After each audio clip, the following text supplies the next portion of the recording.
قربانی کرو اور خوشی سے کرو. تو کچھ لوگ کہتے ہیں کہ اس کا کیا فائدہ، غریبوں کو دے دیا جائے.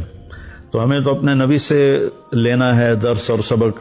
آپ کے زمانے میں تو بہت غربت تھی، تو 100 اونٹ کتنے ہزاروں درم کے بنتے ہوں گے، وہ آپ غریبوں میں بانٹ دیتے. تو یہ اس طرح تقابل نہیں کرنا چاہیے، یہ بہت بڑی نادانی کی بات ہے. جب ایک چیز میرے نبی سے زندہ ثابت ہے تو پھر اس پر اپنی عقلی دلیلیں دینا یہ ہمارے ایمان کی کمزوری بھی ہے اور ہماری آخرت کا اس میں نقصان بھی ہے کہ اللہ اور اللہ کا رسول تنقید سے پاک ہے. باقی مجھ پہ تنقید کریں، کسی اور پہ تنقید کریں، وہ جائز ہے. تو اور جو روح قربانی ہے وہ ہے اصل میں جب ہم جانور پہ چھری پھیرتے ہیں تو یہ ایک پہچان ہے کہ میں اپنے غلط جذبات پہ چھری پھیر رہا ہوں.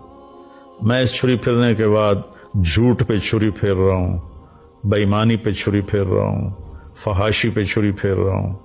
ہر گندے برے گناہ سے میں بچنے کے لیے اپنے نفس پہ